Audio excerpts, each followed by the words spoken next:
그 손 못잡은 만져라 그 손 못잡은 만져라 주가 널 지키며 인도하시니 그 손 못잡은 만져라 너의 죄악의 짐 무거울 때에 그 손 못잡은 만져라 마른 문 열고서 주를 모셔라 그 손 못잡은 만져라 그 손 못잡은 만져라 그 손 못잡은 만져라 주가 널 지키며 인도하시니 그 손 못잡은 만져라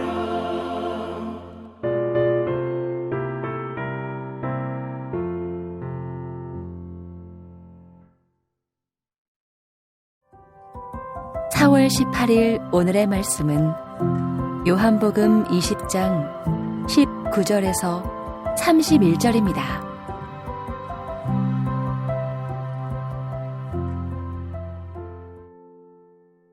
이날 곧 안식 후 첫날 저녁 때에 제자들이 유대인들을 두려워하여 모인 곳의 문들을 닫았더니 예수께서 오사 가운데 서서 이르시되 너희에게 평강이 있을지어다.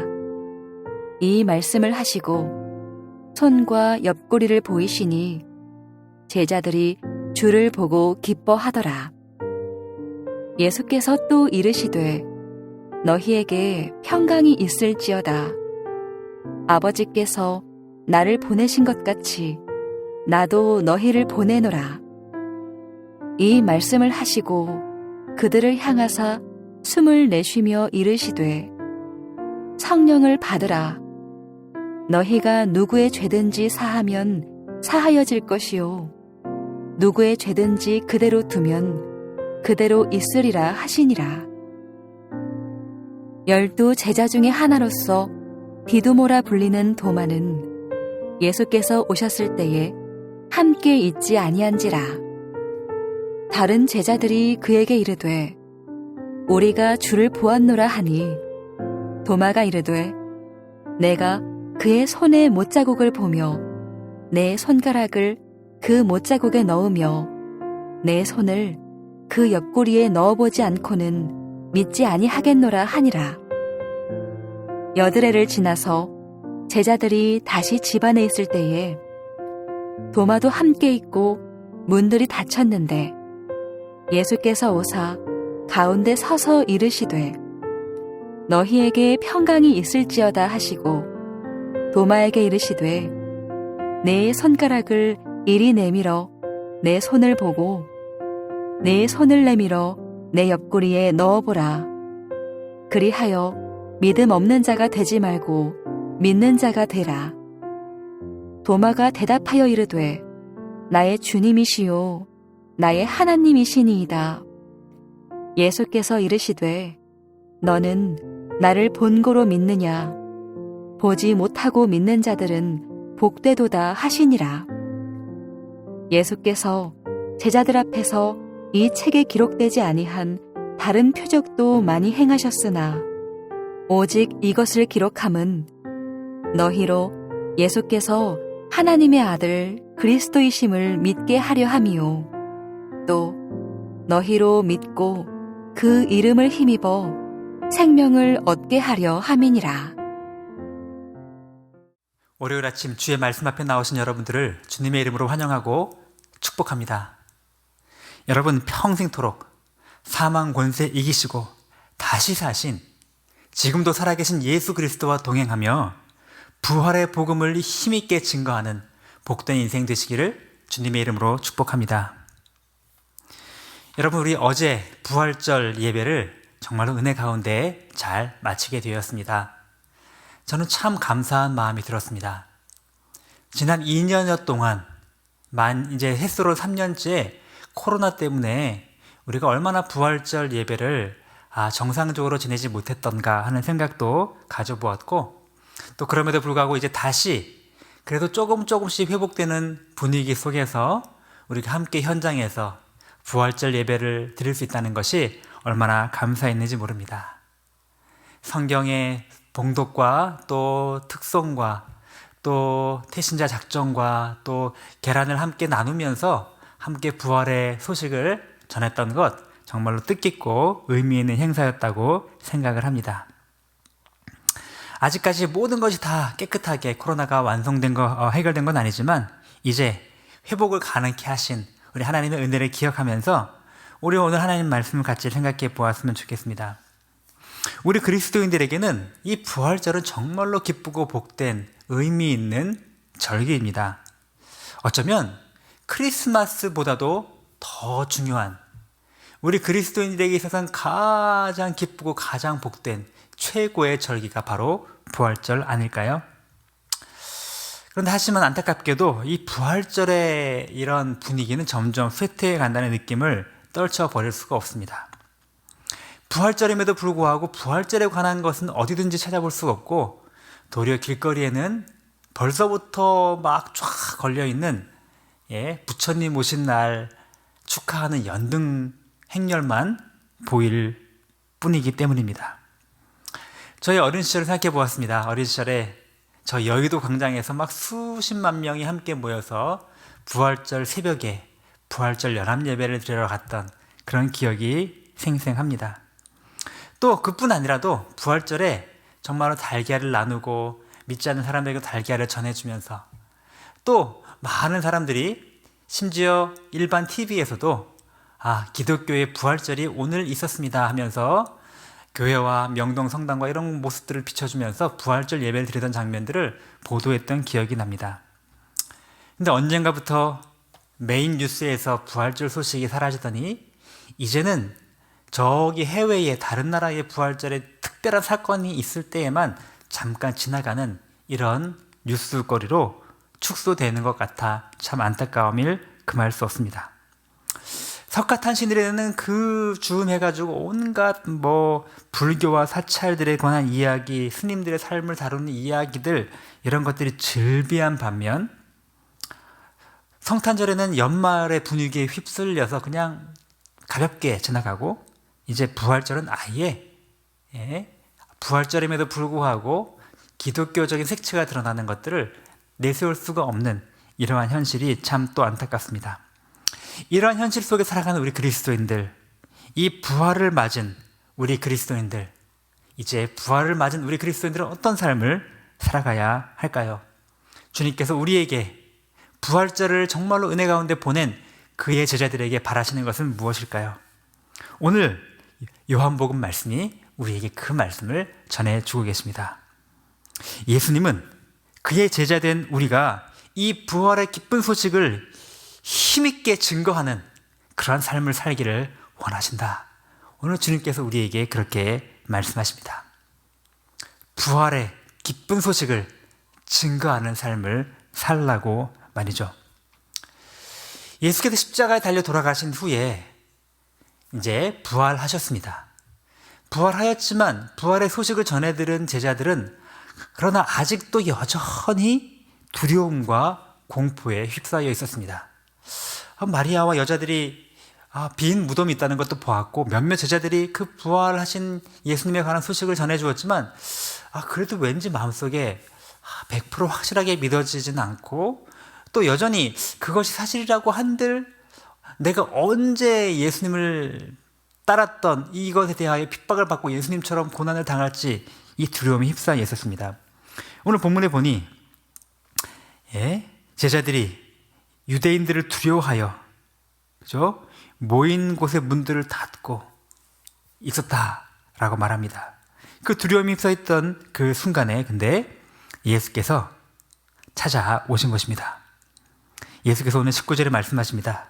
그들에게 가까이 오셔서 그들 가운데 서서 이르시되 너희에게 평강이 있을지어다. 그리고 그 말을 듣고서도 놀라고 있는 제자들을 향하여 예수님의 찔리신 옆구리를 보여주시고 또 못 박히신 손의 그 못자국을 보여주셨습니다. 그러자 제자들은 얼굴에 화색이 돌고 반색하면서 기쁨으로 다시 예수님을 만나게 된, 부활하신 주님을 만나게 된 기쁨으로 가득 차게 되었습니다. 예수님이 이런 두려움에 휩싸여 있던 제자들에게 평안을 주시고 두려움에 근심하지 않도록 위로해 주시고 또 예수님이 정말로 부활하셨음을 직접 눈으로 확인하게 하심으로 그들에게 기쁨을 넘치도록 부어주신 이후에 이제 본론을 말씀하십니다. 가장 중요한 핵심적인 말씀, 바로 오늘 21절에 등장하는 말씀입니다. 이렇게 말씀하시네요. 예수께서 또 이르시되 너희에게 평강이 있을지어다. 아버지께서 나를 보내신 것 같이 나도 너희를 보내노라. 아버지께서 나를 보내신 것 같이 이제는 내가 너희를 보내노라. 하나님 아버지께서 예수님께서 주셨던 그 사명을 이제는 예수님이 제자들에게 주시며 이제 그 역할을 감당하라고 말씀을 하고 계신 것입니다. 부활하신 예수께서 그의 제자들에게 하신 말씀, 오늘 우리에게도 동일하게 하시는 말씀이 아닐까요? 너희들 지금 무엇 때문에 근심하고 있느냐? 무엇 때문에 힘들어하고 있느냐? 내가 너희에게 말한다. 너희에게 평강을 준다. 그리고 너희에게 사명을 준다. 아버지께서 나를 보내신 것처럼 나도 너희들을 보내노니 가서 이 부활의 기쁜 소식을 증거하는 삶을 살라라고 오늘 아침 우리에게도 말씀하고 계시는 것이 아닐까요? 모든 교회들, 우리 교회도 마찬가지입니다. 어제 부활절 예배 중에 태신자를 작정하는 시간을 가졌습니다. 그리고 지금은 조금 코로나 때문에 좀 방역상의 어려움 때문에 우리 부활절 달걀을 이웃들에게 전달해 주거나 하는 일들을 직접적으로 행하진 못하였지만 그러나 그 원리는 동일하게 우리에게 주어져 있는 것입니다. 우리가 왜 부활절에 이렇게 태신자를 작정하고 이웃에게 전도지를 배포하고 계란을 나눠주고 이런 일을 하죠? 바로 예수께서 우리에게 명령하신 그 명령에 순종하기 때문입니다. 그냥 부활절에 그냥 기뻐하고 즐거워하고 축제처럼 그냥 그렇게 끝내면 안 되나요? 왜 또 부담스럽게 또 전도하라고 하고 태신자 작정하라고 하고 왜 꼭 그렇게 해야 되나요? 바로 그것이 부활하신 주님께서 그의 제자들에게 명령하셨던 첫 번째요, 그리고 가장 중요한 명령이셨기 때문이라는 것입니다. 한편으로 이런 명령을 받을 때 그 말씀에 순종해야 되겠다고 하는 마음도 들지만 어쩌면 과연 이러한 시기에, 이 코로나 시기에, 이 어려운 시기에 정말로 복음을 증거하는 것이 가능할까? 이런 부담감이 생길 수도 있을 것입니다. 어쩌면 그런 부담감을 아시는 주님께서 또 미리 말씀하십니다. 오늘 22절 말씀입니다. 이 말씀을 하시고 그들을 향하여 숨을 내쉬며 이르시되, 숨을 내쉬면서 성령을 받으라. 태초에 하나님께서 인간을 창조하시고 그 코에 생기를 불어넣으신 것처럼 이제 부활하신 예수님께서는 그의 제자들에게 숨을 내쉬시면서 성령을 받으라고 하시며 그 성령을 통하여 마치 생명력이 없는 우리 영혼에 생명과 능력을 불어넣어 주시며 그 성령의 힘으로 그 부활의 주님을 담대히 증거하도록 주께서 만들어 주시겠다고 그렇게 약속하고 계시는 것입니다.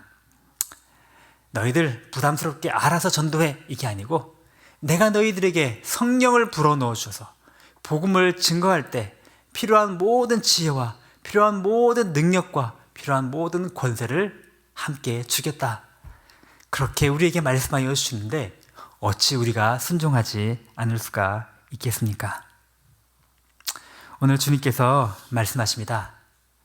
부활절 지난 첫 월요일 아침 우리에게 말씀하십니다.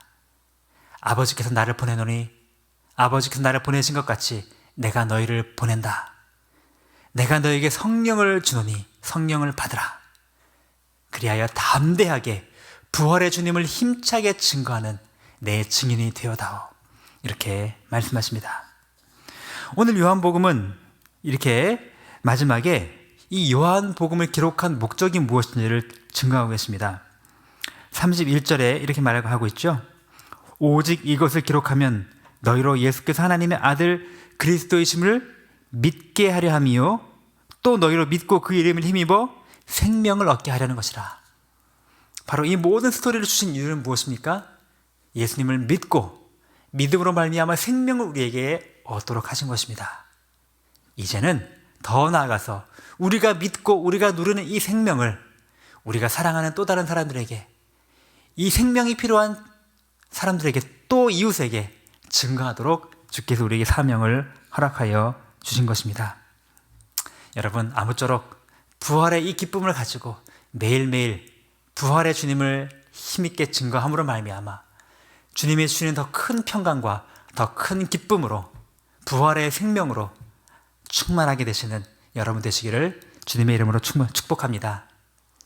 오늘의 암구어입니다. 부활의 증인이 되라. 함께 기도하겠습니다. 하나님 아버지, 진심으로 감사합니다. 우리 지난 한 주간 동안의 고난주간 특별 새벽 부흥회를 통하여 예수 그리스도의 십자가의 그 의미가 무엇인지를 여러 각도에서 깊이 돌아보게 하시고 우리 영적으로 잠들어 있던 우리 영혼이 다시금 깨어날 수 있도록 은혜 베풀어 주셔서 감사합니다. 성금요 예배를 통하여 찢어진 휘장을 통하여 예수 그리스도께서 그 죽으심으로 말미암아 우리에게 주셨던 그 축복이 얼마나 놀라운 것인지를 우리에게 말씀하여 주셨고, 또 어제 부활절을 통하여 이 부활의 기쁜 소식을 우리가 마음껏 누리게 하셨습니다. 주님 진심으로 감사합니다. 주님, 이 부활의 기쁨을 우리에게 주신 것은 그러나 우리 한 사람 한 사람만을 위한 것이 아니요, 우리를 통하여 아직도 생명을 얻어야 되는, 그 부활의 기쁨을 맛보고 부활의 생명을 얻어야 되는 많은 사람들을 향하신 주님의 뜻이 있음을, 주님의 계획이 있음을 이 시간 다시금 기억합니다. 우리가 오늘 주님이 말씀하신 것처럼 부활의 증인되는 삶을 살게 인도하여 주시옵소서. 두려움에 휩싸여 있고 근심에 휩싸여 있고 나 자신의 개인적인 안위에만 몰두하고 있었던 제자들에게 친히 찾아와 주셔서 친히 그 못자국을 보여주시며 또 위로해 주시며 담대하게 용기를 불어넣어 주시며 성령을 주신 예수님, 오늘 우리에게도 그러한 능력을 허락하여 주신 줄 믿습니다. 근심을 덜어내고 두려움을 떨치고 성령의 충만함을 얻어서 담대히 복음을 증거하는 사람 되도록 인도하여 주시옵소서. 하나님 아버지, 우리 교회 공동체를 사랑하여 주시니 감사드립니다. 이제 코로나가 정점을 찍고 점점점 안정화되어 가고 있는 추세에 있습니다. 주님, 이제 우리 교회 공동체의 모든 사명도 다시금 힘을 얻어서 잘 감당할 수 있도록 인도하여 주시옵소서. 더 힘을 내어 현장에 나와 예배하며 함께 주님을 섬기는 일에 마음과 뜻을 모으게 도와주시고, 하나님 아버지, 우리의 모든 연약함들을 다시금 회복할 수 있게 되도록 인도하여 주시옵소서. 다음 주에는 컨퍼런스가 예정되어 있습니다. 이 컨퍼런스에 준비하는 모든 손길 위에 주께서 은혜를 베풀어 주기를 원하며, 하나님, 창립 20주년을 맞은 우리 교회 공동체가 주께서 우리 교회 공동체에 주신 사명과 이 축복을 더 널리 나눌 수 있는 그런 축복의 통로가 되도록 인도하여 주시옵소서. 아직도 코로나로 고통 중에 있는 성도들, 코로나의 후유증으로 지금 고통하고 있는 성도들 기억하여 주시기 바라며 깨끗하고 온전한 치유와 회복을 더하여 주시옵소서. 감사드리며 예수님의 이름으로 기도합니다. 아멘. 하늘에 계신 우리 아버지여, 이름이 거룩히 여김을 받으시오며 나라가 임하시오며 뜻이 하늘에서 이룬 것 같이 땅에서도 이루어지이다. 오늘 우리에게 일용할 양식을 주시옵고 우리가 우리에게 죄 지은 자를 사하여 준 것 같이 우리 죄를 사하여 주시옵고 우리를 시험에 들게 하지 마시옵고 다만 악에서 구하시옵소서. 나라와 권세와 영광이 아버지께 영원히 있사옵나이다. 아멘.